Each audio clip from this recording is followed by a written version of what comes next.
আজকে মুসলমানদের হালত এমন, মুসলমানরা মুসলমানকে হত্যা করছে। আজকে টঙ্গীর ইস্তেমার এই মাঠ উলামায়ে কেরাম থেকে সাধারণ কিছু সাতপন্থী উগ্রবাদী সন্ত্রাসীরা সাধারণ মুসল্লিদেরকে হত্যা করেছে, আলেম উলামাদেরকে হত্যা করেছে, মাদ্রাসার তালেবে ইলম হাফেজদের উপর আক্রমণ করেছে, ঠিক কি না? আজকে মুসলমান আল্লাহকে ভয় না করার কারণেই মুসলমানকে হত্যা করতে দ্বিধা করে না, ঠিক কি না?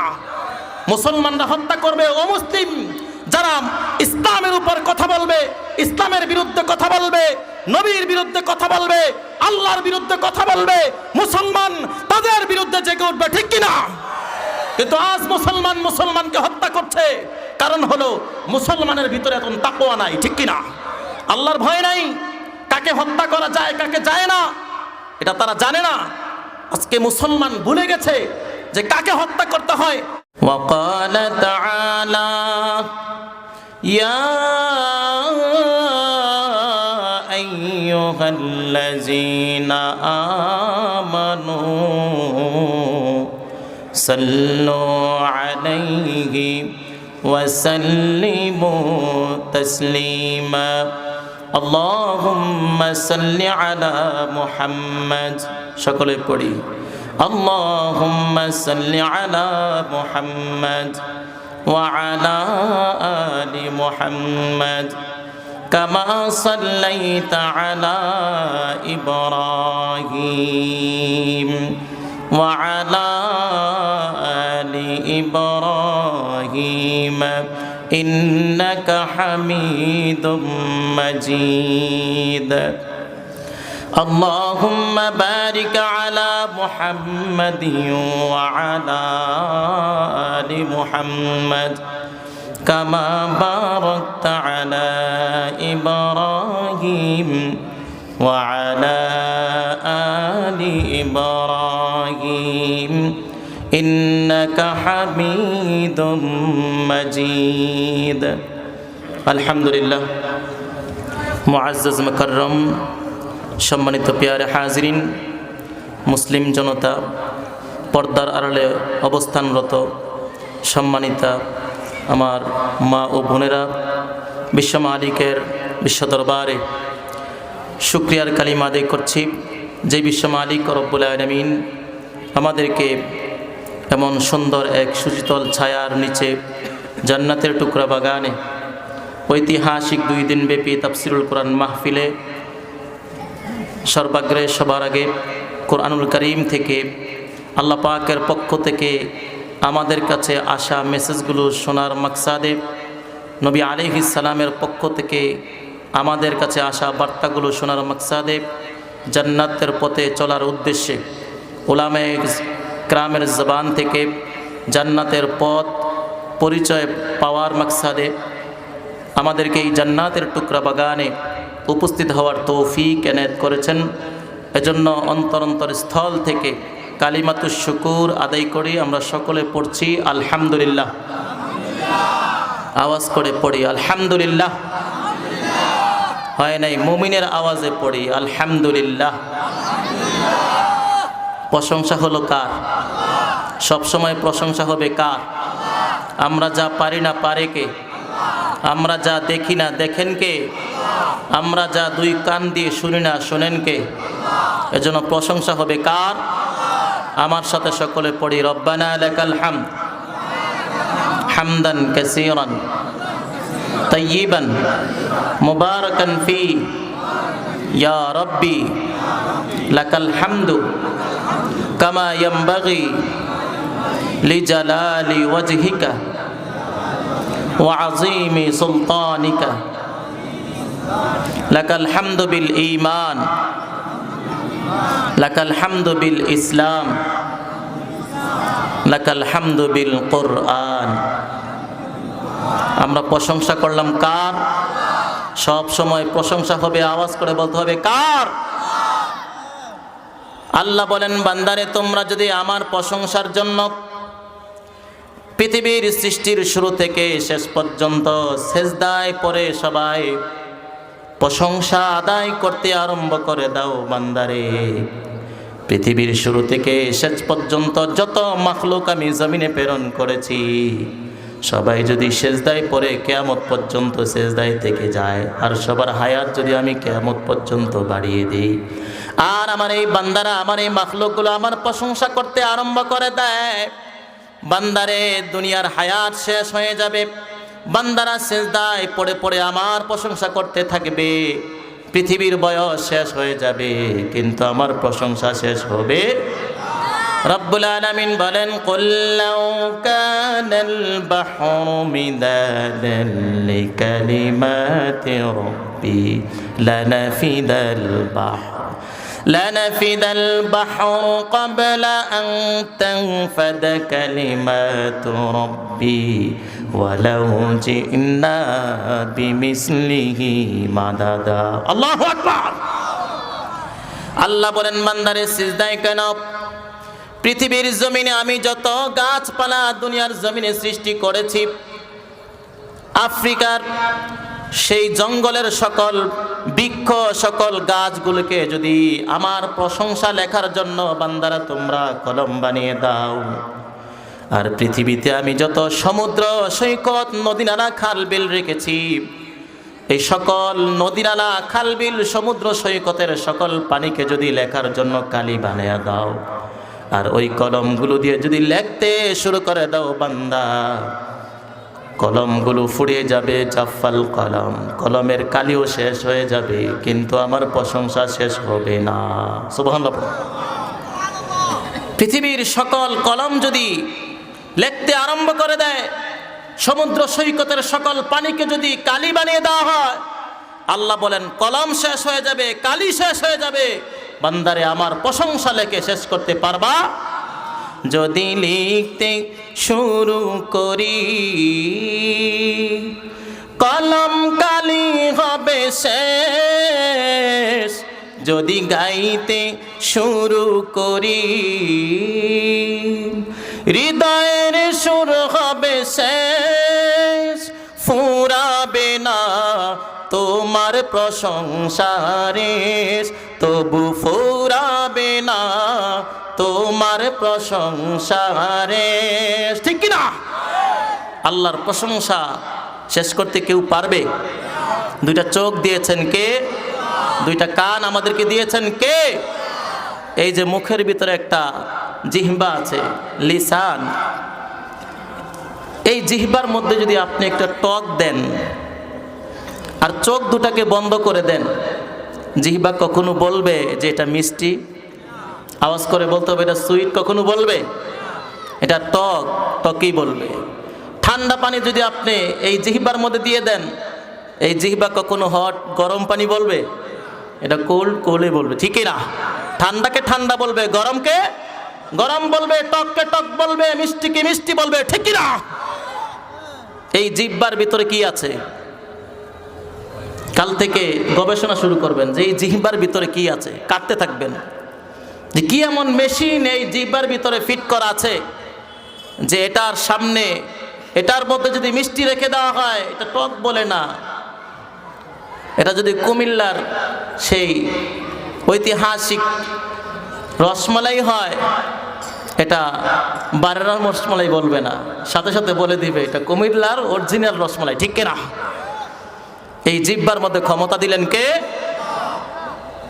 যা কিছু শুনছি এই কর্ণের ক্ষমতা দিলেন কে?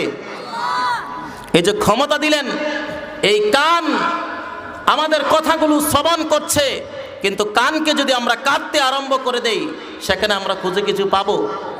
সেখানে এক টুকরা গোশত পাবো আর চামড়া পাবো, আর কিছুই পাবো না। এই চোখটাকে যদি কাটতে আরম্ভ করে দেই চোখের ভিতরে কিছু পাওয়া যাবে? কিন্তু আল্লাহ পাক একটা স্যাম্পল আমাদেরকে দিলেন, এটা চোখ, এটা দিয়ে দেখা যাবে। এই চোখের মধ্যে আল্লাহ পাক হাজার হাজার লেন্স রেখে দিলেন। দুনিয়ার এমন কোন ইঞ্জিনিয়ার এখনো পর্যন্ত ক্যামেরার এমন কোন লেন্স সৃষ্টি করতে পারে নাই। আল্লাহ পাক এই চোখের মধ্যে যে পরিমাণ লেন্স দিয়েছেন, ঠিক কিনা? এই চোখ ক্যামেরার চাইতে হাজার হাজার গুণ সুস্পষ্টভাবে দেখতে পাই, ঠিক কিনা? বলেন আমরা যে পরিমাণ দেখতে পাই কোন ক্যামেরা এই পরিমাণ দেখতে পাই? এমন ক্ষমতা দুনিয়ার কোন মানুষকে আল্লাহ দেয় নাই। আল্লাহ শুধু মানুষকে এমন একটা লেন্স বসিয়ে দিলেন যে সামনে যা দেখা যায় আসমান পর্যন্ত দেখা যায়, ঠিক কিনা? সূর্য পর্যন্ত দেখা যায়, চন্দ্র পর্যন্ত দেখা যায়, অন্ধকার রজনীতে অনেক সময় দেখা যায়, ঠিক কিনা? এই ক্ষমতা দিলেন কে? আল্লাহ বলেন, বান্দারে এই কর্ণের ক্ষমতা নাই শ্রবণ করার, এই চোখের কোনো ক্ষমতা নাই দেখার, জিহ্বার কোনো ক্ষমতা নাই মিষ্ট আর টক এটাকে নির্বাচন করার। বান্দারে শরীরের মধ্যে আঘাত করলে শরীর ব্যথা পায়, শরীরের মধ্যে স্পর্শ করলেই সাথে সাথে শরীর বলতে পারে আমার উপর স্পর্শ করা হয়েছে, শরীর বলতে পারে মশায় কামড় দিছে, ঠিক কিনা? মশা ইঞ্জেকশন পুশ করছে, সাথে সাথে বলে দেয় যে এখানে মশা কামড় দিয়েছে। যে এই যে একটা ক্ষমতা, আল্লাহ বলেন চামড়ার কোনো ক্ষমতা নাই, কানের কোনো ক্ষমতা নাই শোনার, জিহ্বার কোনো ক্ষমতা নাই এটাকে ভালো মন্দ নির্বাচন করার, চোখের কোনো ক্ষমতা নাই দেখার। বান্দারে যেই ক্ষমতাটা এই মানব দেহের মধ্যে কাজ করে, এই শক্তিটার নাম হলো আর রূহ। কি? রূহ। আওয়াজ করে বলতে হবে কি? আল্লাহ পাক রব্বুল আলামিন তার হাবিবকে বলেন, ইয়াসআলুনাকা আনির রূহ। বেদিন কাফেররা আপনাকে জিজ্ঞেস করে রূহ সম্পর্কে, নবী আপনি বলে দেন সহজ কথা, কুলির রূহু মিন আমরি লিল্লাহ। এটা আর কিছু না, শুধুমাত্র আল্লাহ পাকের একটা নির্দেশ, ঠিক কিনা? আল্লাহ পাকের নির্দেশটাই পূর্ণ দেহের মধ্যে কাজ করে। কানের কোনো ক্ষমতা নাই শোনার, চোখের কোনো ক্ষমতা নাই দেখার, জিহ্বার কোনো ক্ষমতা নাই ভালো মন্দ নির্বাচন করার। শুধুমাত্র আল্লাহ পাক রব্বুল আলামিনের পক্ষ থেকে ছোট্ট একটা নির্দেশের নাম হলো রূহ, ঠিক কিনা? এই রূহটাই মানব দেহের ভিতরে কাজ করে।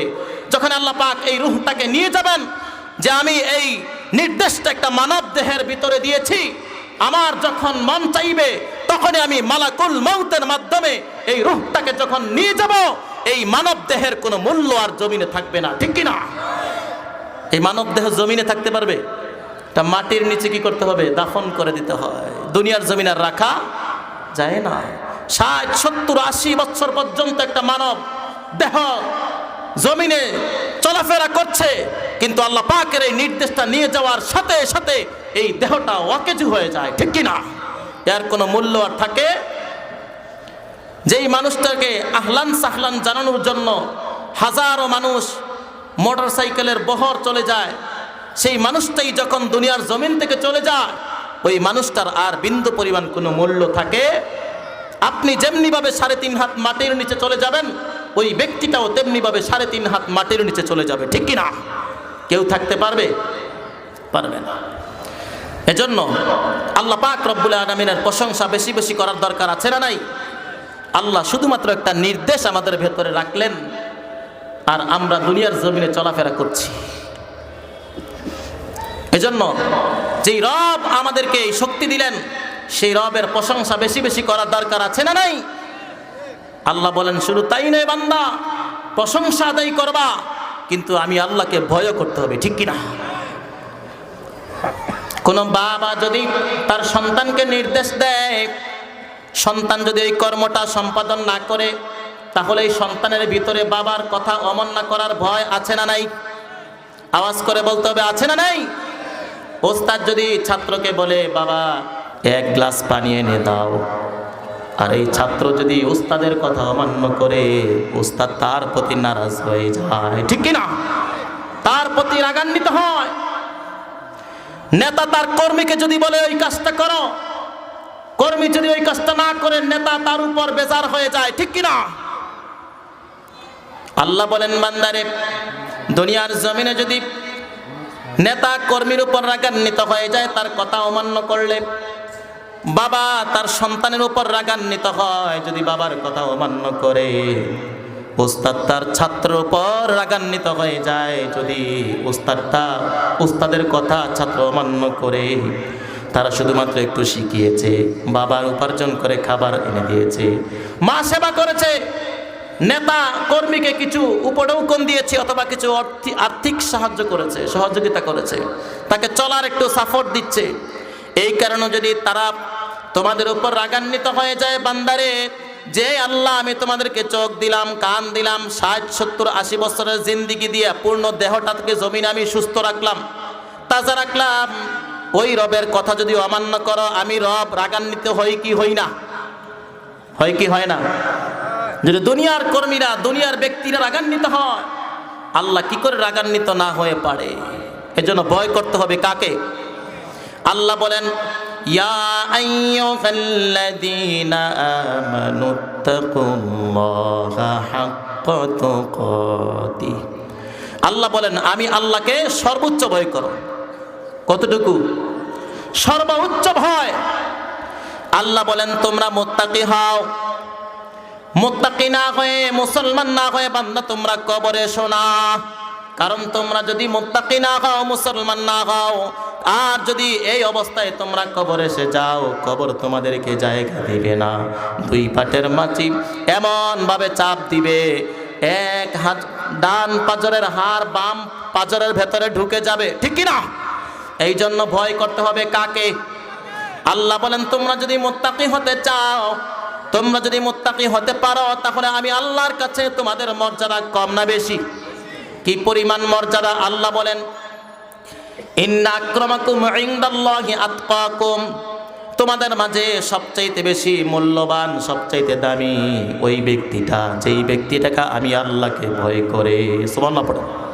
যেই ব্যক্তিটা আমি আল্লাহকে সবচেয়ে বেশি ভয় করে, ওই ব্যক্তিটাই হলো আমি আল্লাহর কাছে সবচাইতে প্রিয়। সুবহানাল্লাহ পড়ো।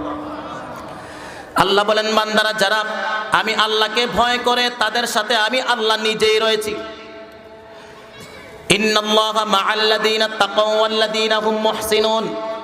আল্লাহ বলেন যারা মুহসিন, সৎকর্মশীল হয়, আর যারা মুত্তাকি হয়, আমি আল্লাহ তাদের সাথে আছি, ঠিক কি না? আল্লাহ মুত্তাকিদের সাথে সব সময় থাকে। মুত্তাকিরা আল্লাহকে ছাড়া কাউকে ভয় পায়। মুত্তাকিরা ভয় পাইলে একজনকে পায়, তিনি কে? দুনিয়ার কোন পরাশক্তিকে ভয় পায়? পায় না। মুত্তাকিরা জিহাদের ময়দানে ডাক দিল, ঝাঁপিয়ে পড়ে, ঠিক কি না? ইসলাম রক্ষার্থে নিজের জান মাল সব বিসর্জন দিতে পারে, ঠিক কি না? সব মাল, নিজের জান বিসর্জন দিতে মুত্তাকিরা সব সময় প্রস্তুত, ঠিক কি না? এজন্য হযরত ওমরকে বললেন, ওমর, বিশ্বনবী ওমরকে বললেন, ওমর তুমি আমাকে কতটুকু ভালোবাসো বলো। ওমর বলে আমার যা কিছু রয়েছে সব কিছুর চাইতে আপনাকে ভালোবাসি। নবী আলাইহিস সালাম বললেন তুমি কি তোমার জানের চাইতে বেশি ভালোবাসো? ওমর বলে না, আমি সব কিছুর চাইতে আপনাকে ভালোবাসতে পারি, কিন্তু আমার জানের চাইতে ভালো আপনাকে বাসতে পারি না। আপনাকে ভালোবাসি ঠিক আছে, কিন্তু আমি জানটা দিয়ে দেবো নাকি? এটা হতে পারে না। বিশ্বনবী জানিয়ে দিলেন, ওমর তুমি সব কিছুর চাইতে আমাকে বেশি ভালোবাসলেই চলবে না, তোমার জানের চাইতে বেশি ভালোবাসতে হবে। আল্লাহু আকবার। রব্বুল আলামিন বিশ্বনবীকে এই বার্তাটা জানিয়ে দিলেন। বিশ্বনবী জানিয়ে দিলেন লা ইউমিনু আহাদুকুম হাত্তা আকুনা হাব্বা ইলাই মিন ওয়ালিদিহি ওয়া ওয়ালাদিহি ওয়ান নাসি আজমাইন। ও আমার উম্মতেরা, তোমরা যদি আমি নবীকে ভালোবাসতে চাও, তোমরা যদি খালেস মুমিন হতে চাও, তাহলে তোমার স্ত্রী, সন্তান, পিতা মাতা, দুনিয়ার জমিনে যত বন্ধু বান্ধব রয়েছে সবার চাইতে আমি নবীকে ভালোবাসতে হবে। তাহলে বিশ্ব নবীকে ভালোবাসতে হবে, নিজের স্ত্রী, সন্তান, পিতা মাতা, দুনিয়ার সকল বন্ধু বান্ধব সবার চাইতে বেশি ভালোবাসতে হবে কাকে? বিশ্ব নবীকে। নবী আলাইহিস সালামকে যদি নিজের জানের চাইতে ভালোবাসা না যায়, মুমিন হওয়া যায় না। এই জন্য রব্বুল আলামিন বলে দিলেন তোমরা দুনিয়ার জমিনে আমি আল্লাহকে ভয় করো। প্রয়োজনে জিহাদের ময়দানে যদি ডাক দেওয়া হয়, আমি আল্লাহর জন্য জানটা কুরবান করতে প্রস্তুত আছো তো ইনশাআল্লাহ? আল্লাহ বলেন তোমরা যদি জান কুরবান করার জন্য প্রস্তুত থাকো বান্দারা, তাহলে তোমরা মুত্তাকি হতে পারবা, ঠিক কি না? জিহাদের ডাক এসে গেছে, কিন্তু আমরা জিহাদের ডাকে সাড়া দেই। নবী আলাইহিস সালামের ইজ্জত হনন করা হয়, নবী আলাইহিস সালামকে গালমন্দ করা হয়, কিন্তু মুমিনরা ঘর থেকে বের হয় না। আজকে মুসলমানদের হালত এমন, মুসলমানরা মুসলমানকে হত্যা করছে। আজকে টঙ্গীর ইস্তেমার এই মাঠ উলামায়ে কেরাম থেকে সাধারণ কিছু সাতপন্থী উগ্রবাদী সন্ত্রাসীরা সাধারণ মুসল্লিদেরকে হত্যা করেছে, আলেম উলামাদেরকে হত্যা করেছে, মাদ্রাসার তালেবে ইলম হাফেজদের উপর আক্রমণ করেছে, ঠিক কি না? আজকে মুসলমান আল্লাহকে ভয় না করার কারণেই মুসলমানকে হত্যা করতে দ্বিধা করে না, ঠিক কি না?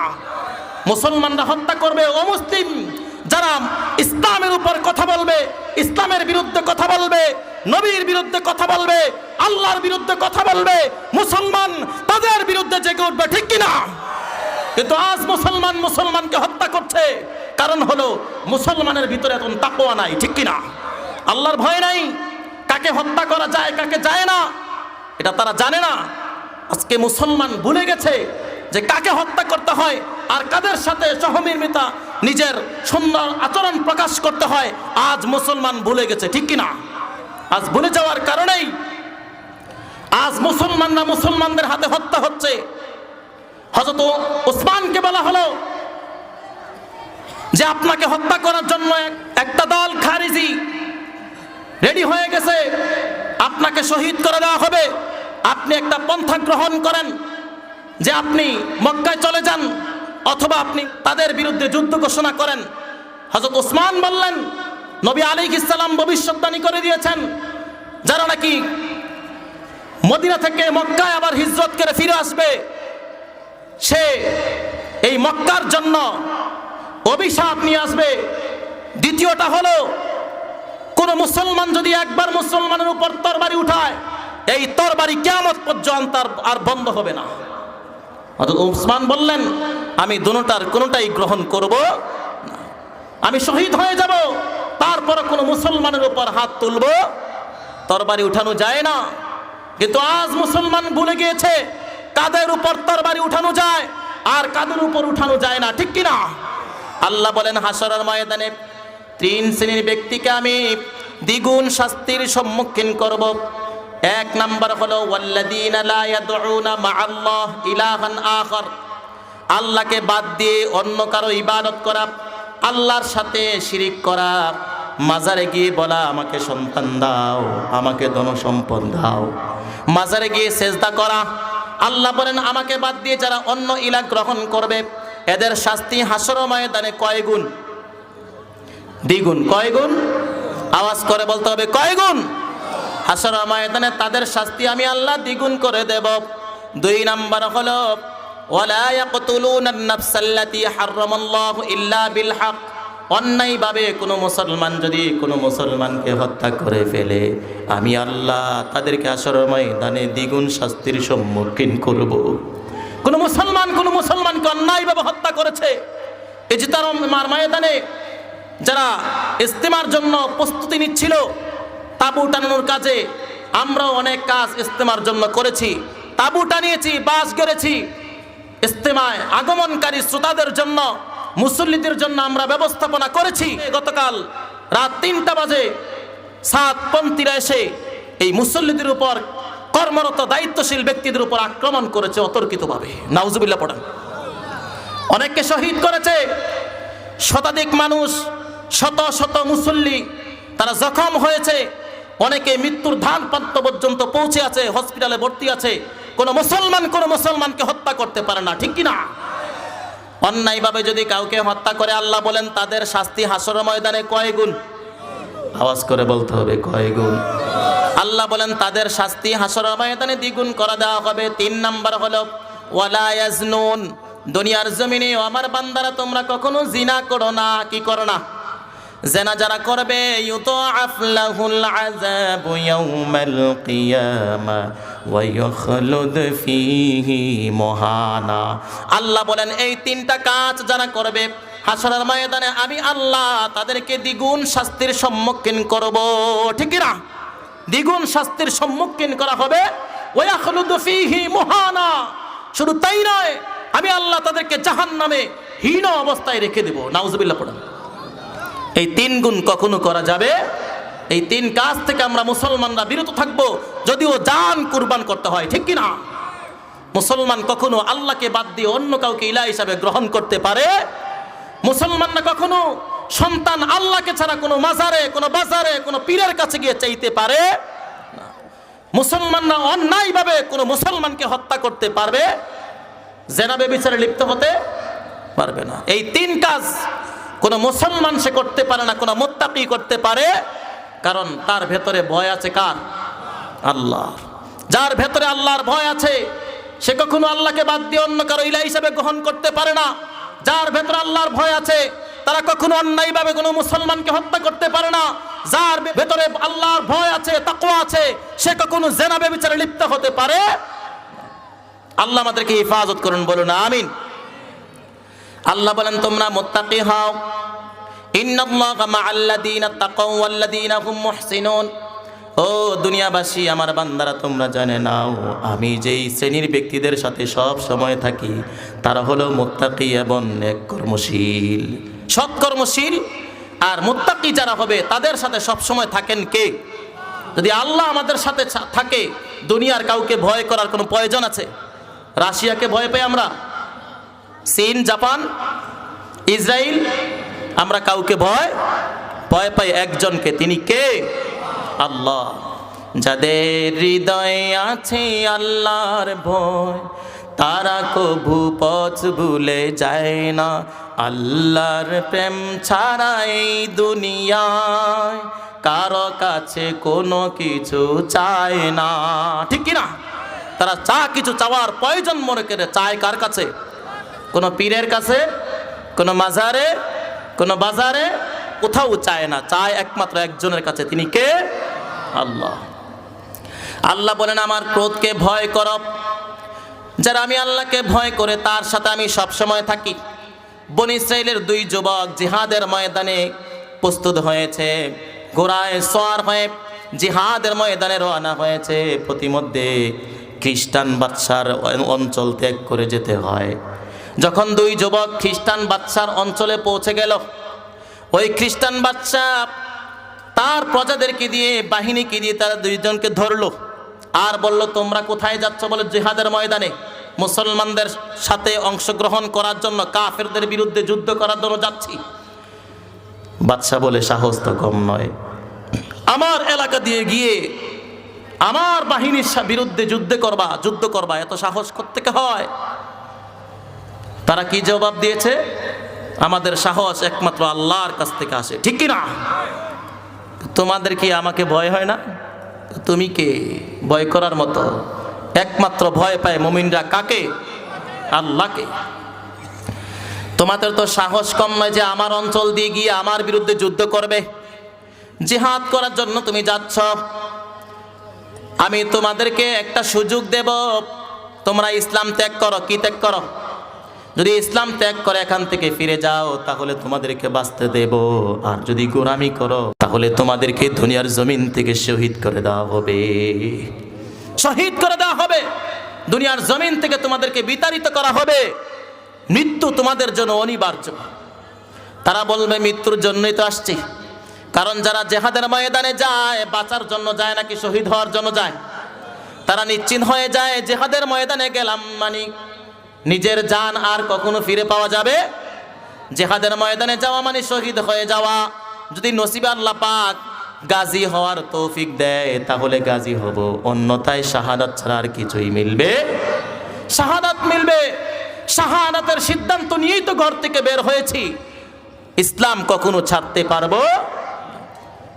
এবার কাফের জালেম বাদশা বলল ঈমান ছেড়ে দাও, খ্রিস্ট ধর্ম গ্রহণ করো, না হয় তোমাদেরকে আগুনে জ্বালিয়ে দেব, গরম তেলের মধ্যে তোমাদেরকে ছেড়ে বুনা করে দেওয়া হবে। বলে আমরা তোমাকে ভয় পাই না, তোমার যত শাস্তি, তোমার যত ভয় পাওয়ানোর জন্য যত মাধ্যম থাকুক না কেন, কোনো মাধ্যমকে আমরা ভয় পাই না। আমরা মরার জন্যই তো রেডি হয়ে আছি, আমরা তো মরার জন্য শাহাদাতের উদ্দেশ্যে বের হয়েছি। তুমি কি আমাকে মারবে? আমরা যদি জিহাদের ময়দানে শহীদ হই আমরা শহীদ, ঠিক কি না? আমরা যদি তোমার গরম তেলের মধ্যে বুনা হয়ে শহীদ হয়ে যাই সেটাও শহীদ। দুই জায়গায় আমরা শহীদ, এখানে মরলো শহীদ, যুদ্ধের ময়দানে মরলো শহীদ। সুতরাং আমাদের কোনো টেনশন নাই, আমাদের কোনো পেরেশানি নাই, যেখানেই মরি সেখানেই শহীদ। আল্লাহু আকবার। দুইজন ব্যক্তি বাদশার কথায় রাজি হয় না। বাদশা এবার উজিরদেরকে বলল যাও যাও তাড়াতাড়ি করে তেল গরম করো, বড় বড় ডেক বসিয়ে দাও, বড় বড় পাতিল বসিয়ে দাও আর তেল গরম করতে আরম্ভ করে দাও। এক পর্যায়ে তেল গরম করতে করতে যখন তেল টকবক করতে আরম্ভ করলো, একজন ভাইকে টান দিয়া তেলের মধ্যে ছেড়ে দিল। নাউজুবিল্লাহ পড়ুন। একজন ভাইকে টান দিয়ে টকবকে সেই তেলের ভেতরে ছেড়ে দিল, সাথে সাথে সে গুনাহ হয়ে যায়, শহীদ হয়ে যায়। ঠিক তেমনি ভাবে আমাদের মহিলাদের আইডল সাইয়েদনা আসিয়া আলাইহিস সালামকেও তেলের মধ্যে নিক্ষেপ করা হয়েছে। এক পর্যায়ে তিনটা বর্ণনার মধ্যে একটা বর্ণনা হলো তেলের মধ্যে ছেড়ে দেওয়া হয়, একটা বর্ণনা হলো তাকে ফাঁসির কাস্টে ঝুলানো হয়, আরেকটা বর্ণনা হলো তাকে আগুনের মধ্যে পুড়িয়ে দেওয়া হয়। আসিয়া চিনেন তো সবাই? কে ছিলেন? ফেরাউনের স্ত্রী।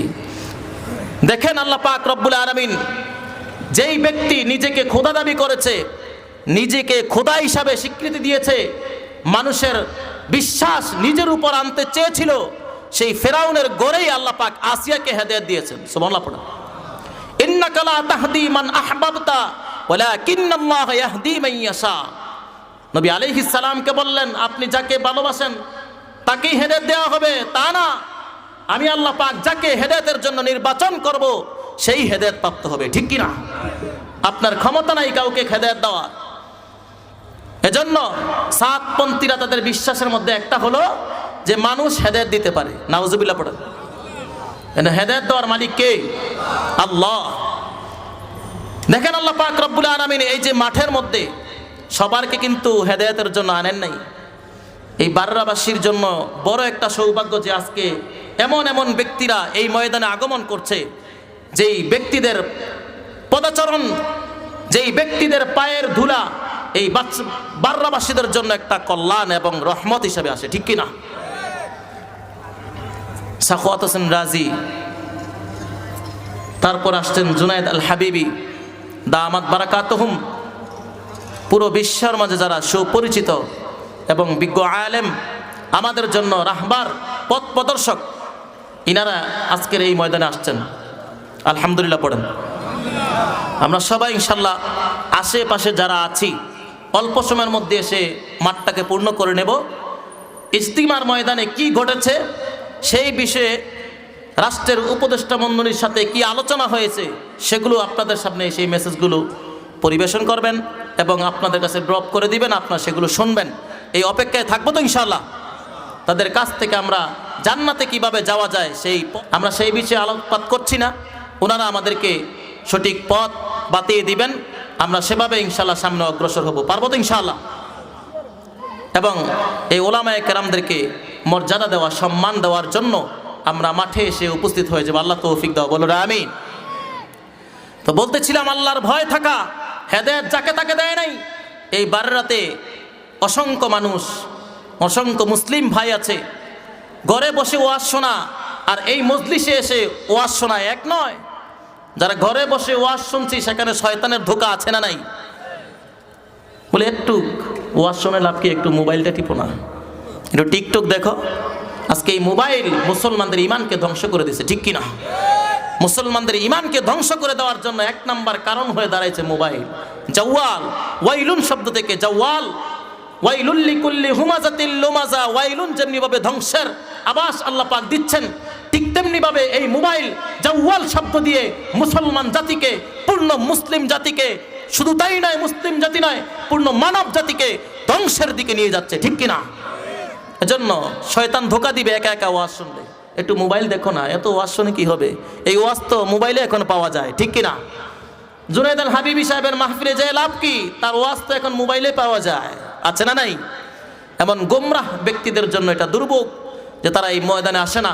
কারণ এই ময়দানে শুরু থেকে শেষ পর্যন্ত যারা বসবে, জীবনের সকল সগীরা গুনাহগুলো মাফ করে দিবেন কে? তো একা একা মাহফিল শুনলে সগীরা গুনাহ মাফ হবে? কিন্তু এই মজলিসে এসে যারা বসবে, আল্লাহ পাক তার জিন্দেগির সকল সগীরা গুনাহগুলো মাফ করে দিবেন। সুবহানাল্লাহ পড়া। এই জন্য আমরা ধৈর্যের পরিচয় দিয়ে মাহফিলের দোয়া পর্যন্ত ইনশাআল্লাহ থাকবো। আল্লাহ তৌফিক দাও, বলুন আমিন। এই জন্য রব্বুল আলামিন আমাদের জন্য আইডল হিসাবে রেখে দিলেন আসিয়া। এই আসিয়ার ঘটনা আল্লাহ পাক কোরআনে কারিমে জানিয়ে দিলেন। এই আসিয়া এবং তার সাথে যে কাজিন ছিল, তার বান্ধবী ছিল, অর্থমন্ত্রীর স্ত্রী সহ দুইজনেই মুসা আলাইহিস সালামের উপর ঈমান এনে মুসলমান হয়েছে, তারা দুইজন মুসা আলাইহিস সালামের উপর ঈমান এনেছে।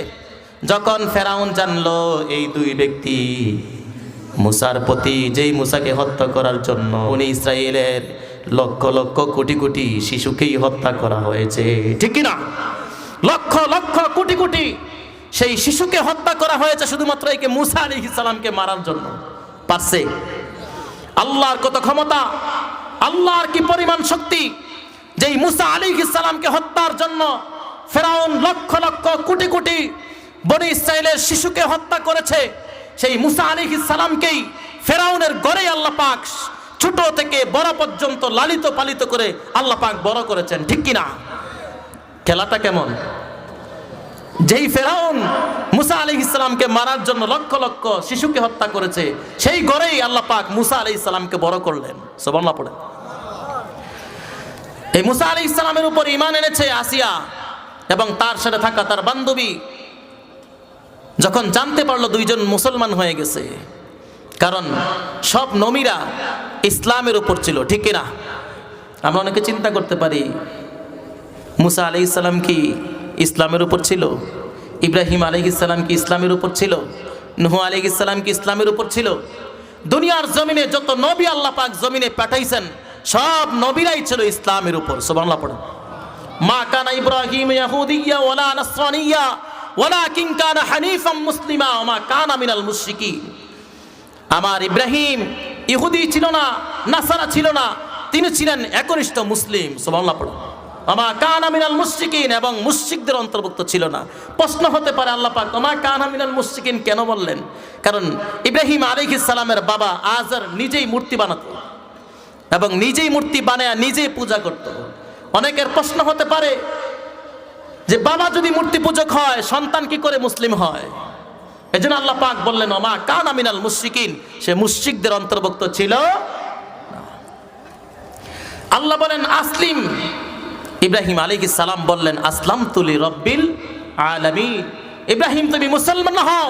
ইব্রাহিম আলাইহিস সালাম বললেন আমি মুসলমান হয়ে গেলাম। আল্লাহ বলেন তুমি আমার ডাকের সাড়া দিয়েছ, আমি মুসলমান হওয়ার জন্য বলেছি, তুমি মুসলমান হয়েছ, তাই আমি তোমাকে একটা উপহার দেব। কি দেব? উপহার দেব। উপহারটা কি? মিল্লাতা আবিকুম ইব্রাহিম হুয়া সাম্মাকুমুল মুসলিমিন। সুবহানাল্লাহ পড়া।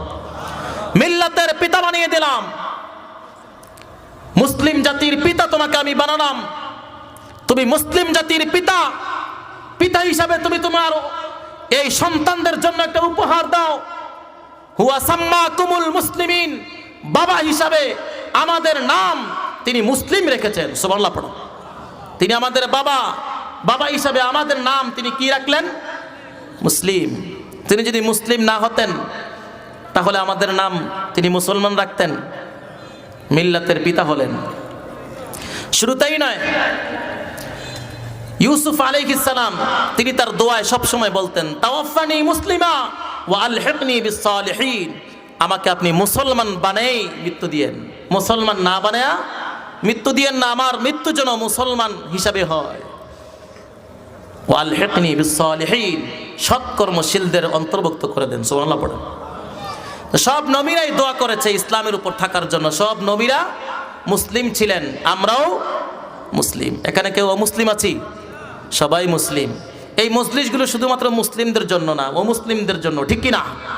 সব মানব জাতির জন্য এই মজলিস। মুসলিমরা আল্লাহ পাকের এই পরিচয়, আল্লাহ পাক যে আমাদেরকে এই কোরআন দিলেন, এই কোরআন আল্লাহ পাকের পক্ষ থেকে আমাদের কাছে মেসেজ, আল্লাহ পাকের পক্ষ থেকে আমাদের কাছে চিঠি। দুনিয়ার জমিনে বান্দা পাঠালেন, কিন্তু এই বান্দার কাছে আল্লাহ পাকের পক্ষ থেকে মেসেজ আছে না নাই? আপনার সন্তান যখন সৌদি আরব যাবে, আগেকার জামানা এটা ছিল, চিঠির আদান প্রদান ছিল, ঠিক কি না? এখন মোবাইলের আদান প্রদান, মুহূর্তের মধ্যে কল দেয়, ঢুকে যায়, ইমুতে ভিডিও লাইভ কথা বলছে, ঠিক কি না? কিন্তু আগে চিঠির মাধ্যমে কথোপকথন হতো, আলাপ আলোচনা হতো, অবস্থা সম্পর্কে জিজ্ঞাসাবাদ হতো।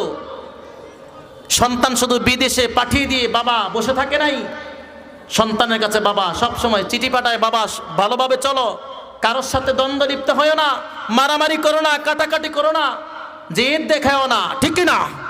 বাবার পক্ষ থেকে সন্তানের কাছে বার্তা আছে না নাই? এখনো যখন ফোনে কথা বলেন সন্তান উপদেশ দেন না? দেই। আল্লাহ বলেন দুনিয়ার জমিনে আমি তোমাদেরকে পাঠালাম কিভাবে চলবা, এই জন্য আমি মেসেজ করলাম কোরআন। আল্লাহু আকবার। আমি তোমাদের কাছে মেসেজ হিসাবে আমি তোমাদেরকে একটা মেসেঞ্জার দিলাম, সেটা হলো আল কোরআন। কিন্তু এই কোরআন আমরা পাইছি, কিন্তু আল্লাহ পাক আমাদেরকে এই মেসেঞ্জারের মধ্যে কি মেসেজ দিলেন, কি চিঠি আমাদেরকে দিলেন, কি বার্তা আল্লাহ আমাদেরকে দিলেন, কি পথ আমাদেরকে বলে দিলেন, কিছুই জানি না, ঠিক কি না? অথচ আমাদেরকে যেতে হবে সেই আল্লাহর কাছে। আবার সন্তান যখন সৌদি আরব যাবে, এই সন্তান চিরদিনের জন্য সৌদি আরব থেকে যাবে না আবার ফিরে বাবার কাছে আসবে? আমরা যেখান থেকে এসেছি সেই রুহের জগৎ, সেখানে আবার আমাদেরকে চলে যেতে হবে। মাঝখানে আল্লাহ আমাদেরকে মেসেজ দিলেন, চিঠি দিলেন, চিঠিতে কি লিখলেন, এই মেসেঞ্জার আমাদের জন্য কি মেসেজ করলেন, কিছুই তো জানি না। কিভাবে চলবো? আজকে এই তাফসিরুল কোরআন মাহফিলে আমাদেরকে এই কোরআন থেকে আলোচনা হবে। আল্লাহ আমাদেরকে তৌফিক দাও, বলুন আমিন। আল্লাহ আমাদেরকে কি মেসেজগুলো দিলেন, এই মেসেজগুলো জানবো তো ইনশাআল্লাহ। সবর আছে তো, ধৈর্য আসে তো ইনশাআল্লাহ? আলোচনা চলবে না, বন্ধ হয়ে যাবে? আল্লাহ তৌফিক দাও।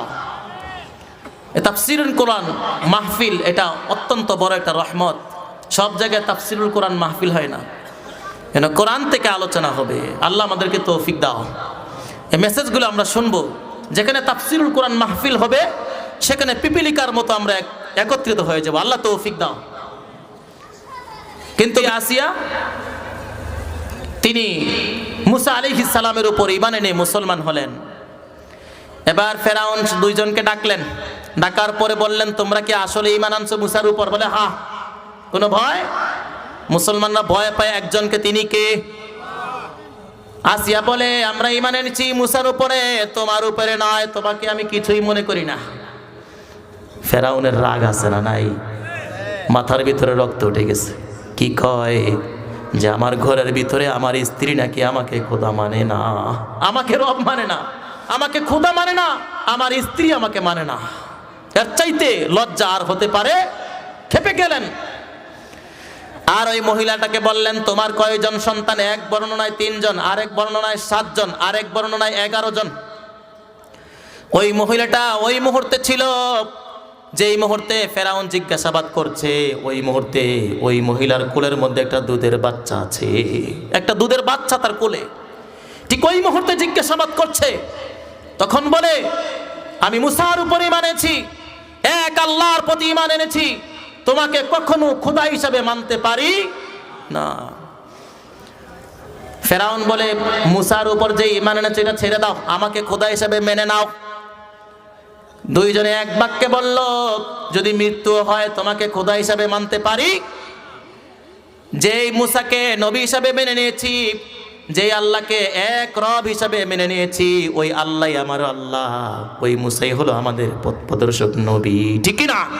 তুমি না, তুমি কে? তোমাকে চিনি না। এবার মাথায় রক্ত উঠে গেছে, চোখ আগুনের মতো হয়ে গেছে, লাল। আরে কি বলে এত বড় সাহস? আমি এই রাষ্ট্রের খোদা, আমাকে নাকি মানে না? এত বড় সাহস হয় কোত্থেকে? এবার লস্কর দেখে নির্দেশ দিল তোমরা আগুন জ্বালাও। কোন বর্ণনা আসছে শুলিতে চড়েছে, কোন বর্ণনা আসছে আগুন গরম, আগুনের উপরে বড় পাতিলা বসায় দিয়ে তেল গরম করছে। কারণ হলো এই যে তেলের মধ্যে ছেড়ে দেওয়ার পরে তার হাড্ডিয়ার গোশতগুলো আলাদা হয়ে গেছে। ওই নারীকে বলল তোমার কি আবদার থাকতে পারে? বলে আবদার হলো আমাকে তেলের মধ্যে ভুনা করার পরে হাড্ডিগুলো আমাকে আমার সন্তানের সাথে রাখবা। তাহলে এই বর্ণনাটা বোঝা যায় তেলের মধ্যে ডালা হয়েছে, ঠিক না? বলল তোমার কোলের মধ্যে যে বাচ্চাটা আছে, এই বাচ্চাটাকে এখনই তোমার সামনে তেলের মধ্যে ছেড়ে দেওয়া হবে। নাউজুবিল্লাহ পড়েন। এবার মহিলাটা ডাক দিয়া বলে ফেরাউন তুমি যদি আমার 11 সন্তানের এক এক করে এক একটা করে সন্তান তুমি তেলের মধ্যে ছেড়ে দাও, শুধু 11 সন্তান কেন, আল্লাহ পাক যদি আমাকে লক্ষ লক্ষ সন্তান দিত, আর এক একটা করে যদি তুমি তেলের মধ্যে ছেড়ে দিতে, আমি কখনো তোমাকে খোদা হিসাবে মানতাম না। সুবহানাল্লাহ, কখনো তোমাকে খোদা হিসাবে আমি মানতাম না। ফেরাউনের রাগ আর গুস্সায় মহিলার কোল থেকে দুধের বাচ্চাটাকে টান দিয়ে তেলের মধ্যে ছেড়ে দেওয়া হলো, সাথে সাথে সন্তানটা শিশুটা বুনা হয়ে যায়, তার হাড়গুলো তেলের মধ্যে আলাদা হয়ে যায়। এই দৃশ্য মা দাঁড়িয়ে দাঁড়িয়ে দেখছি কি দেখে নাই? আওয়াজ করে বলতে হবে, দেখছি কি দেখে নাই? এবার সন্তানটা তেলের মধ্যে দুই হাত তোলে মায়ের দিকে ইশারা করছে, মা ভয় পাওয়ার কিছু নাই, তুমি দেখছো এটা তেল, গরম তেল, আমি এখানে বুনা হয়ে গেছি। মা না না, এটা তো তেল না, এটা হলো আল্লাহ পাকের জান্নাত। সুবহানাল্লাহ পড়া না, তেল না, আপনি দেখছেন তেল, কিন্তু এটা তেল নয়, এটা আল্লাহ পাকের পক্ষ থেকে আমাদেরকে জান্নাতে নেওয়ার মাধ্যম। সুবহানাল্লাহ পড়া, এটা তেল নয়, আপনি তেল মনে করছেন, না এটা তেল না, এটা আল্লাহ পাকের পক্ষ থেকে জান্নাতে যাওয়ার একটা মাধ্যম হয়ে গেছে। সুবহানাল্লাহ পড়া। এবার মার ঈমান দ্বিগুণ, তিনগুণ হয়ে গেল, মায়ের ঈমান বাড়তে আরম্ভ করলো। ফেরাউন বলে, মহিলা তুমি এখন ঈমান ছেড়ে দাও, মুসার উপর ঈমান আনা যাবে না, ছেড়ে দাও, আমাকে খোদা হিসেবে মানো। মহিলা বলে, আমার এক সন্তান কেন, আমার 11 সন্তান যদি এক এক করে তেলের মধ্যে ছেড়ে দাও, তারপর আমি তোমাকে খোদা হিসাবে মানবো না। সুবহানাল্লাহ পড়া। তারপর তোমাকে খোদা হিসাবে মানবো, আমরা খোদা হিসাবে একজনকে মানি, তিনি কে? আল্লাহ। এজন্য আল্লাহর নামে একটু তাকবীর দেওয়া যায় তো ইনশাআল্লাহ? সকলে পড়ে লিল্লাহি তাকবীর, লিল্লাহি তাকবীর। এজন্য আল্লাহর বরত্বের ঘোষণা সব সময় দেওয়া, কাফের বেদিনদের সামনে যখন নারে তাকবীরের সেই ধ্বনি উঠে যায়, কাফের বেদিনদের দিলের ভেতর আল্লাহ পাক কম্পন সৃষ্টি করে দেন, ঠিক কিনা? কাফেরা ভয় পাইতে আরম্ভ করে। এই জন্যই তো বদরের প্রান্তে 313 জন মুসলিম সৈন্যদের সামনে 1000 কাফের টিকে থাকতে পারে। এই জন্য তাকবীর হবে সবসময় কার? বাংলাদেশের এমন প্রান্ত আছে, এই বাংলার মাটি দ্বিতীয়বার স্বাধীন হওয়ার আগে এমন জায়গাও আছে যেখানে আজান দেওয়া নিষেধ ছিল। নাউজুবিল্লাহ পড়েন। আজানে তাদের ঘুম নষ্ট হয়েছে, যারা বুদ্ধিজীবী। নাউজুবিল্লাহ পড়েন। এরা হলো জাহান্নামের খুনি, ঠিক কি না? ওয়াকুদুহান নাস ওয়াল হিজারাতু আলাইহা মালাইকাতুন গিলাজুন শিদাদুল লা ইয়াসুনাল্লাহা মা আমারাহুম ওয়া ইয়াফআলুনা মা ইউমারুন। জাহান্নামে যেই লাকড়ি থাকবে, সেই লাকড়ি হবে ওই অঞ্চলে থাকা যাদের কাছে আজান নিষিদ্ধ থাকে, যাদের কাছে আজান তাদের ঘুম নষ্টের কারণ হয়, এরা হবে হাসরের ময়দানে জাহান্নামের লাকড়ি, ঠিক কি না? আল্লাহ পাক জাহান্নামের লাকড়ি বানাবেন মানুষ আর পাথর দিয়ে। এরা কারা? এরা হলো ওই ব্যক্তিরাই যারা আল্লাহর নামের ধ্বনি শুনতে চায়, নামাজ কি জিনিস সেটা তো জানেই না, আজান দিলেও তাদের ঘুম নাকি নষ্ট হয়। নাউজুবিল্লাহ পড়েন। এজন্য ভয় করি আমরা কাকে? আল্লাহকে।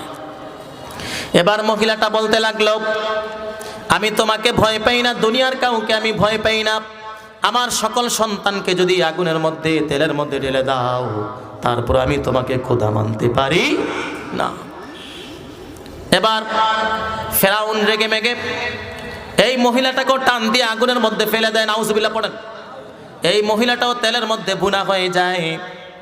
এবার আসলো আসিয়া, আছে না নাই? আসিয়া এই দৃশ্য দেখতেছে দাঁড়ায় দাঁড়া। এবার ফেরাউন বলে, আসিয়া তুমি আমার স্ত্রী, তুমি আমাকে খোদা হিসাবে মানো না, এর চাইতে লজ্জার হতে পারে? তোমাকে আগুনে ফেলে দেওয়া হবে, তেলের মধ্যে ফেলে দেওয়া হবে। আসিয়া বলে, আমার বান্ধবীকে পানির মধ্যে তেলের মধ্যে ফেলেছ, তার সন্তানকে ফেলেছ, আমি এই দৃশ্য দেখেছি, তুমি মনে করেছ আমি ভয় পেয়েছি। আমি ভয় পাই একজনকে, তিনি কে? আমি ভয় পাই একজনকে, তোমাকে তো আমি ভয় পাই না। তুমি মনে করেছো আমি নরমাল হয়ে গিয়েছি, আমার ঈমান দুর্বল। না না, এই দুইজনের শহীদ হওয়ার দৃশ্য দেখে আমি আসিয়ার ঈমান 3 গুণ হয়ে গেছে, ঠিক কিনা? আসিয়ার ঈমান কয় গুণ? 3 গুণ হয়ে গেছে। ফেরাউন বলে, তোমাকে তো এভাবে মারা যায় না, তোমাকে আরো বেশি শাস্তি দিয়ে মারতে হবে।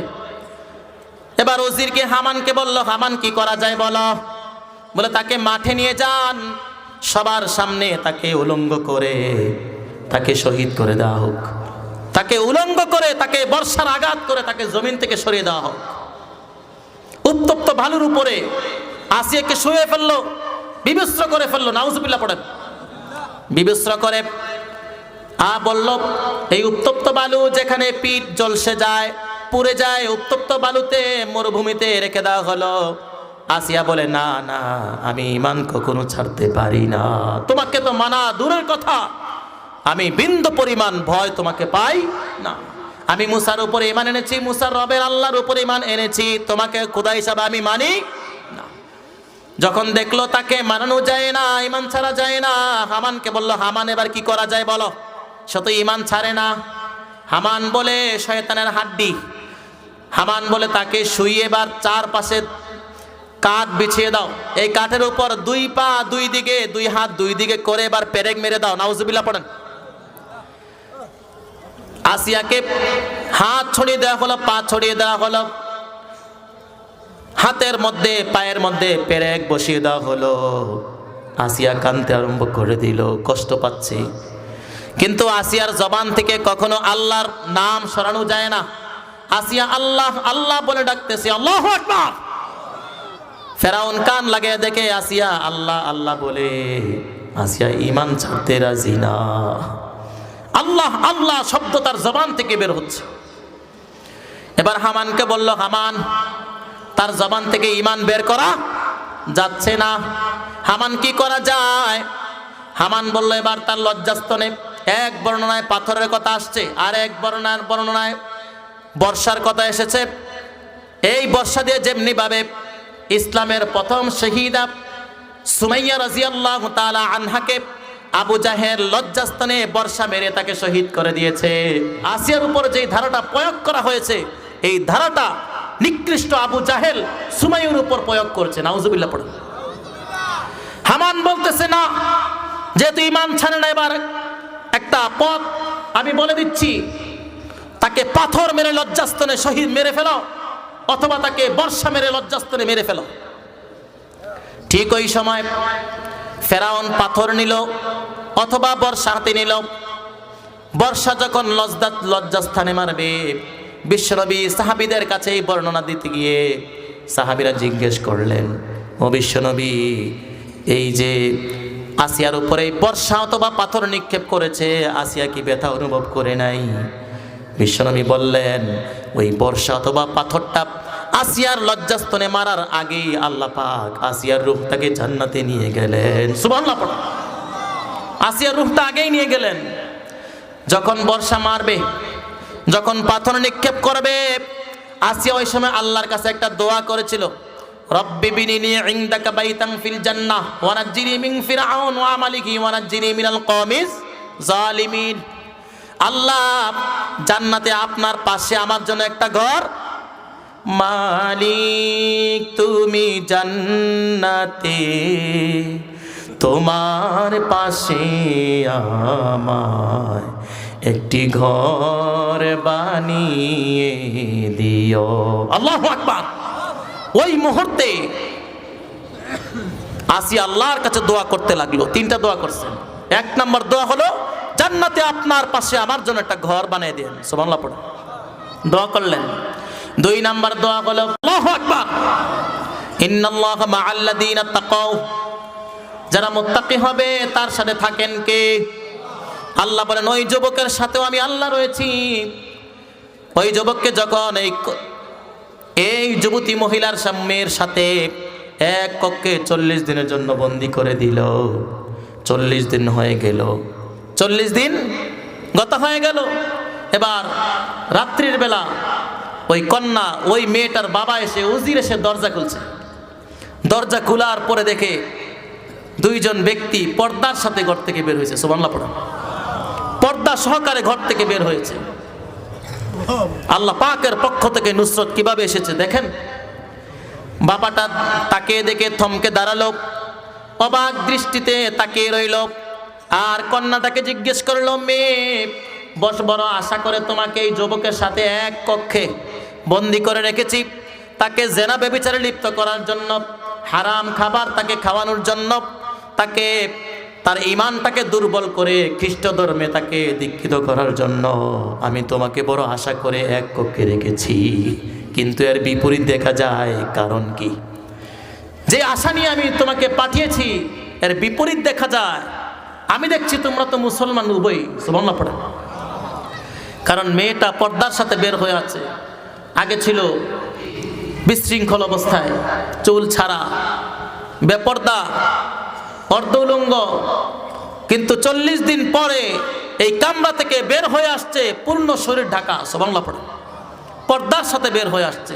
তার আর জানতে বাকি নাই যে মেয়েটা এই যুবকের সাথে কালিমা পড়ে মুসলমান হয়ে গেছে, সুবহানাল্লাহ পড়ে।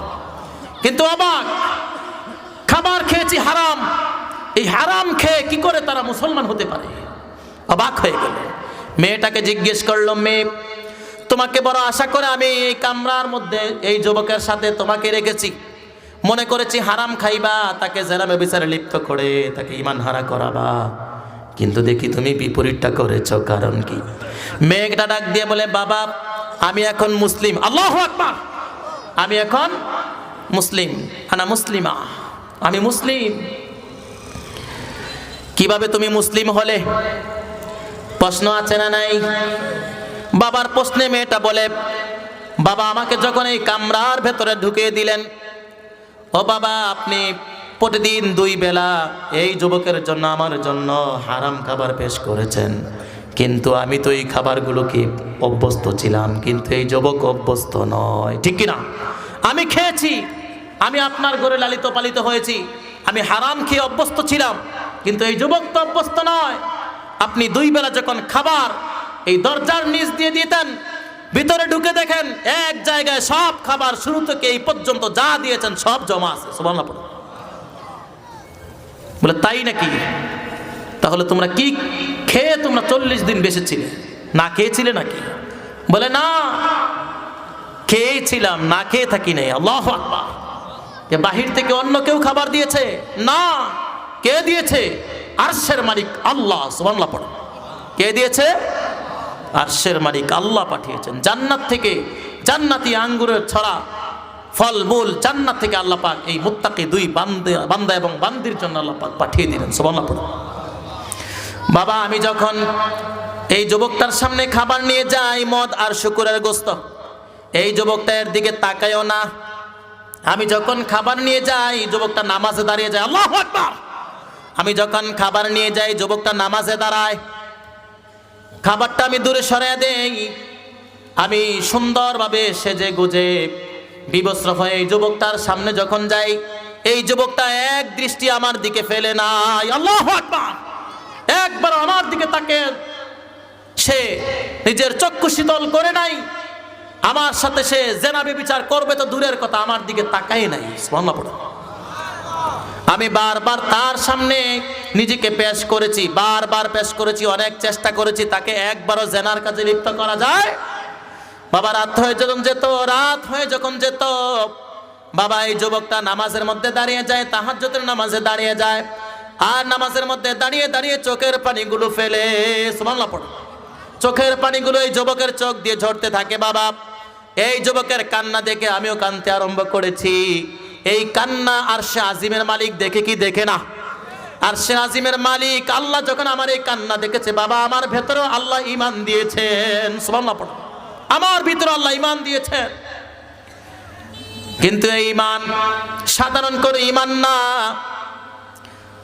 এমন ঈমান এই যুবকের ভিতরে রয়েছে। নামাজে যখন দাঁড়িয়ে যেত, আল্লাহ পাক রব্বুল আলামিন জান্নাত থেকে ফেরেশতার মাধ্যমে এই যুবকের সামনে জান্নাতি ফলমূলগুলো এনেছে, সুবহানাল্লাহ।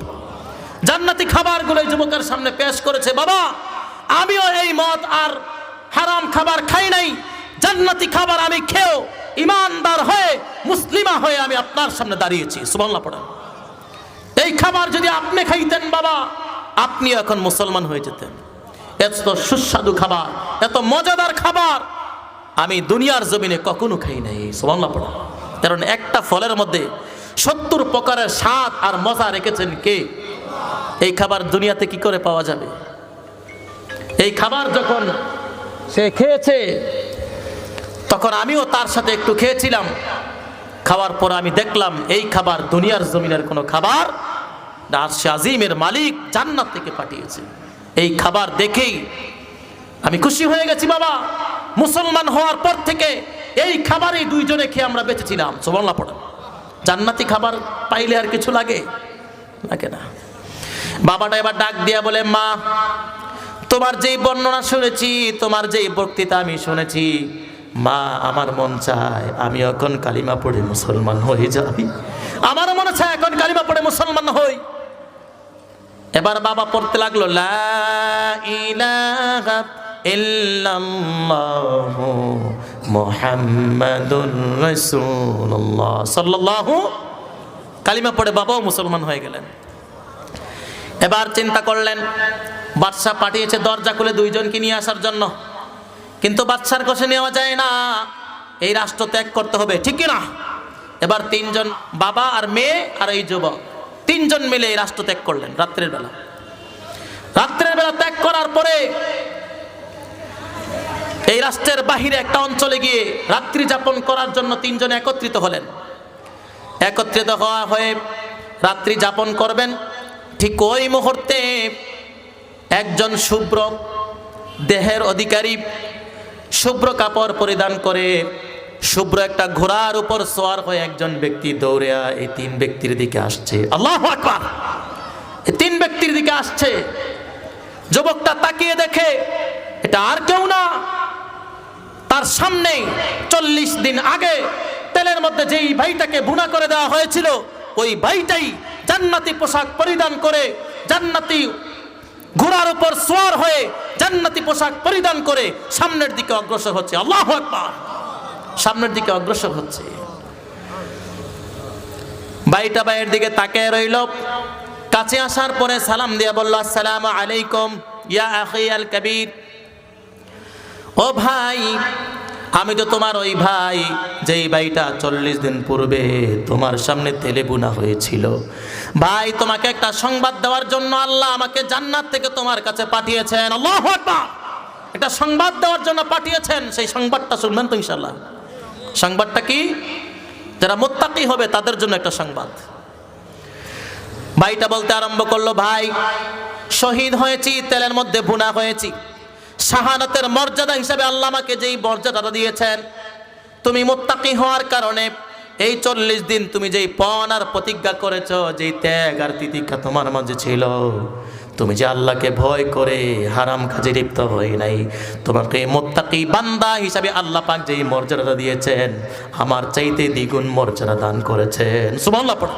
আমাকে যেই মর্যাদা দিয়েছেন, এর চাইতে দ্বিগুণ মর্যাদা দিয়েছেন আপনাকে তাকওয়া অর্জন করার কারণে। সুবহানাল্লাহ পড়ো। আপনি তাকওয়া অর্জন করেছেন। আমি তো তেলে পরে সাথে সাথে শহীদ হয়ে গিয়েছি, কিন্তু আপনার কাছে যেই ভূমিকা রাখা হয়েছে সেটা বড় কঠিন ছিল, ঠিক কিনা? আচ্ছা বলেন, 40 দিন একটা সুন্দরী নারীর সাথে থাকা কি সাধারণ কথা? আমরা তো এখানে সবাই পারবো না? সবাই পারবো না? 40 দিন যদি একটা নারীর সাথে, সুন্দরী নারীর সাথে এক রুমে আবদ্ধ করে দেওয়া হয়, আমরা তো সবাই তাকওয়া অবলম্বন করে নামাজে কাটিয়ে দেব, পারবো তো? বড় কঠিন। কিন্তু কেমন তাকওয়া অর্জনকারী? আল্লাহ বলেন, এমন তাকওয়া অর্জনকারী যদি হও যে ইন্না আকরামাকুম ইনদাল্লাহি আতকাকুম, তাহলে আমি আল্লাহর কাছে তুমি সবচাইতে উৎকৃষ্ট এবং সবচাইতে মূল্যবান দামি বান্দা হিসেবে সুপরিচিত হবে, ঠিক কিনা? পরিগণিত হতে পারবে যদি এমন ব্যক্তির মতো তাকওয়া অর্জন করতে পারো। এজন্য আমরা তাকওয়ার জীবন অবলম্বন করতে পারবো তো ইনশাআল্লাহ। আল্লাহ বলেন, ইয়া আইয়ুহাল্লাযীনা আমানুত্তাকুল্লাহ ওয়া কুনু মা'আস সাদিকিন। তোমরা যদি তাকওয়া অবলম্বন করতে চাও, তোমরা যদি মুত্তাকি হতে চাও, তাহলে আলেম উলামাদের সাথে জীবন করো, পারবো তো ইনশাআল্লাহ। সালেহীন নেককার ব্যক্তিদের সাথে কি করো? তোমরা চলাফেরা করো। বিশ্বনবী বলেন, তোমরা ততক্ষণ পর্যন্ত মুত্তাকি হতে পারবা না, লা ইয়াবলুগুল আবদু আইয়াকুনা মিনাল মুত্তাকিন। কোন ব্যক্তি ততক্ষণ পর্যন্ত মুত্তাকি হতে পারবে না যতক্ষণ না পর্যন্ত সে গুনাহ এর আশঙ্কা থাকে, এমন একটা কাজ গুনাহ ভেবে সে করে না। গুনাহের আশঙ্কা, গুনাহ না, গুনাহের আশঙ্কা থাকে কিন্তু এটা গুনাহ নয়, এমনটা ভেবে সে ওই কাজ থেকে বিরত থাকে। সুবহানাল্লাহ পড়ে। তার মানে হলো হাসানাতুল আবরার সাইয়্যাতুল লিল মুকাররাবিন, এই কথার অর্থ। অর্থাৎ একজন নেককার ব্যক্তি যেই জায়েজ কাজটা করে আল্লাহ পাকের কাছে নৈকট্যশীল ব্যক্তিটা ওই কাজটা করাকে গুনাহের কাজ মনে করে।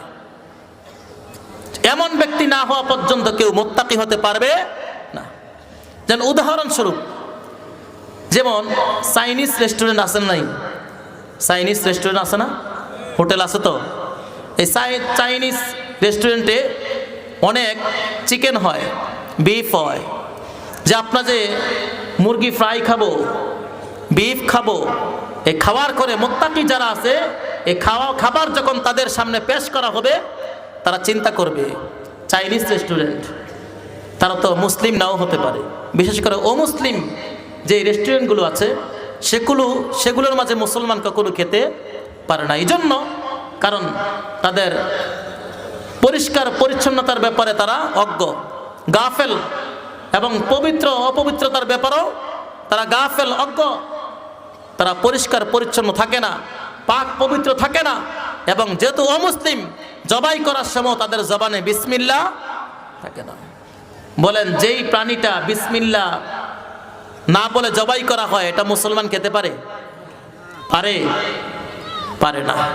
এজন্য রেস্টুরেন্টে খাবার গ্রহণ করার সময় মুত্তাকিরা চিন্তা করবে, এটা তো জবাই করার সময় হয়তোবা আল্লাহর নাম এটার মধ্যে নেওয়া হয় নাই। এই আশঙ্কা আছে না নাই? এই আশঙ্কায় মুত্তাকিরা চাইনিজ রেস্টুরেন্টগুলোতে, অমুসলিম রেস্টুরেন্টগুলোতে তারা খাবার গ্রহণ করে। অন্য খাবার গ্রহণ করতে পারেন, সবজি আছে, মাছ আছে। অমুসলিম রেস্টুরেন্ট হোক, পাক পবিত্রতার ব্যাপারে এখানে সিদ্ধান্ত না। যে মাছ, এটা যে কোনো হোটেলে খাওয়ানো যায়, কারণ মাছ মৃত খাওয়া যায়, জীবিত খাওয়া যায়। যেখানে যাবেন সব রেস্টুরেন্টে মুত্তাকিদের একটা পরিচয় হলো যে আপনার সেখানে গোশত জাতীয় কোনো খাবার গ্রহণ করবেন না। সেখানে আপনি যেই কোনো রেস্টুরেন্টে অনায়াসে খেতে পারবেন যদি এটা মাছ হয় অথবা সবজি হয়, ঠিক কিনা? কারণ মাছের ব্যাপারে এখানে বিসমিল্লাহ করার কোনো প্রয়োজন নাই। বিসমিল্লাহ বলতে হয়, মাছ কুড়ার সময় বিসমিল্লাহ বলতে হয়, তাই না? বলতে হয় না। এটা বললেও হালাল, না বললেও হালাল। কিন্তু অমুসলিম রেস্টুরেন্টে গরু জবাই করার সময় বিসমিল্লাহ নাও বলতে পারে, খাসি জবাই করার সময় বিসমিল্লাহ নাও বলতে পারে, মুরগি জবাই করার সময় বিসমিল্লাহ নাও বলতে পারে। এই জন্য যেহেতু সন্দেহজনক, এই জন্য অমুসলিম রেস্টুরেন্টে খাবারের সময় মুত্তাকিরা সন্দেহবশত, মুসলিম এমন রেস্টুরেন্টও আছে যেগুলোতে মুরগি জবাই করার সময় বিসমিল্লাহ বলে না, ব্যবসার তাগিদে থাকে তো ব্যবসাকে প্রাধান্য দেয়। এই জন্য আল্লাহ বলেন, ইয়া আইয়ুহাল্লাযীনা আমানু ইদা নুদিয়া লিস-সালাতি মিন ইয়াউমিল জুমআ ফাসআউ ইলা যিকরিল্লাহ ওয়া যারুল বাই'। ক্রয় বিক্রয় ছেড়ে দিয়ে আল্লাহ ডাকে সাড়া দেওয়ার জন্য আল্লাহ বলছেন। দেখেন, ক্রয় বিক্রয় ছেড়ে দেওয়ার জন্য বলছেন, কারণ হলো ক্রয় বিক্রয় যারা করে, দোকানদারি করে, ব্যবসা যারা করে, সব কিছুর চাইতে এই ব্যবসাটাকে তার প্রাধান্য দেয়। কারণ সে চিন্তা করে এখন বন্ধ করে মসজিদে চলে গেলে এই সময় অনেক কাস্টমার আসতে পারে, বেচা কিনা কমতি ঘটবে, ঠিক কিনা? এই চিন্তায় সে দোকান বন্ধ করে দিতে চায় না। কিন্তু অন্যান্য কাজে যারা আছে, যারা রাজমিস্ত্রির কাজ করে, এরা তো মনে করেন যে কখন নামাজে আজান দিবে, সারা বছর নামাজ না পড়লেও এই কাজে গেলে নামাজ পড়তে হবে, ঠিক কিনা? কখন আজান দিবে মসজিদে যাবে, কারণ কাজ থেকে একটু রেহাই পাওয়া যায়। এজন্য আল্লাহ বলেন, ক্রয় বিক্রয় করে ব্যবসায়ীদেরকে আল্লাহ পাক ডাকলেন, অন্য কাউকে তো বলেন নাই। কারণ ব্যবসায়ীরা যদি আসতে পারে, অন্যরা এমনিতেই এসে যাবে, ঠিক কিনা? এজন্য তাদেরকে আলাদাভাবে ডাকতে হয় নাই। এজন্য আল্লাহ পাক ব্যবসায়ীদেরকে ডাকলেন। এই জন্য অনেক মুসলিম রেস্টুরেন্ট আছে, হোটেল আছে, যেগুলোতে মুরগি জবাই করার সময় তারা বিসমিল্লাহ পড়ে না, ঠিক কিনা? ব্যবসাকেই প্রাধান্য দেয়, 5 ওয়াক্ত নামাজের 1 ওয়াক্তও পড়ে না। বুঝতে হবে এরা জবাই করার সময় তাদের গলতি থাকতে পারে, ঠিক কিনা? যারা নামাজ পড়ে না, আল্লাহর ভয় যাদের নাই, এরা আবার অন্য কাউকে খাবার খাওয়ানোর সময় হালাল না হারাম এটা বাঁচার সময় আছে? নিজের খবর তো নাই, অন্যের খবর কোন সময় নিবে? নিজে তো জাহান্নাম থেকে বাঁচার চিন্তা করে না, অন্যকে বাঁচার চিন্তা কি করে করবে, ঠিক কিনা? এজন্য বিশেষ করে চিকেন আর বিফ এগুলো খাওয়ার ক্ষেত্রে সচেতন থাকতে হবে। যদি খেতেই হয় মুসলিম রেস্টুরেন্টে খেলেও আমরা মাছ অথবা অন্য কোনো সবজি গ্রহণ করব, পারবো তো ইনশাআল্লাহ? এজন্য আমরা মুত্তাকি হব, জিন্দেগিতে আমরা মুত্তাকি হিসাবে আল্লাহর কাছে পরিচয় দেব, ঠিক কিনা? আল্লাহ আমাদেরকে মুত্তাকি হয়ে জীবনযাপন করে আল্লাহ পাকের নৈকট্য অর্জন করে মুত্তাকি হিসাবে আল্লাহ পাক আমাদেরকে জান্নাতে থাকার তৌফিক দেন, বলুন আমিন। এজন্য মুত্তাকি যারা হবে আল্লাহর কাছে সবচাইতে বেশি কি হয়? প্রিয় হয়। এজন্য মুত্তাকিদেরকে আল্লাহ পাক এই সুসংবাদগুলো দিলেন। শুধু তাই নয়, আল্লাহ পাক রব্বুল আলামিন মুত্তাকিদের জন্য বিভিন্নভাবে বিভিন্ন অংশে ডাকা হয়েছে। ইয়া আইয়ুহাল্লাযীনা আমানুত্তাকুল্লাহা ওয়া কুনু মা'আস সাদিকিন। কিন্তু আমরা এখন উলামাদের সাথে থাকতে চাই না। যেমন সাতপন্থী একটা গ্রুপ উলামাদেরকে গ্রহণ করতে চায় না। এই বাংলার মাটিতে কওমি অঙ্গন সহকারে যত উলামা মাশায়েখ আছেন তারা সবাই এই তাবলিগ জামাতকে আঁকড়ে ধরেছেন এবং বলেছেন উলামারা যেভাবে দিক নির্দেশনা দিবেন, তারা যেভাবে পরিচালনা করবেন, উলামারা যেভাবে পথ দেখাবেন সেভাবেই সবাই চলতে হবে, ঠিক কি না? কিন্তু সাতপন্থীরা বলে না, আমরা সাত সাহেবকে ছাড়া আর কাউকে মানতে চাই না। আচ্ছা, ইসলাম কি কোনো ব্যক্তিকে মানার বিষয়? ইসলামে কাকে মানবে? কাকে মানতে হবে? আল্লাহকে মানতে হবে। আল্লাহকে ছাড়া কাউকে মুসলিম মানতে পারে না। এজন্য কোরআন সুন্নাহকে মেনে মুসলমানরা দুনিয়ার জমিনে চলবে।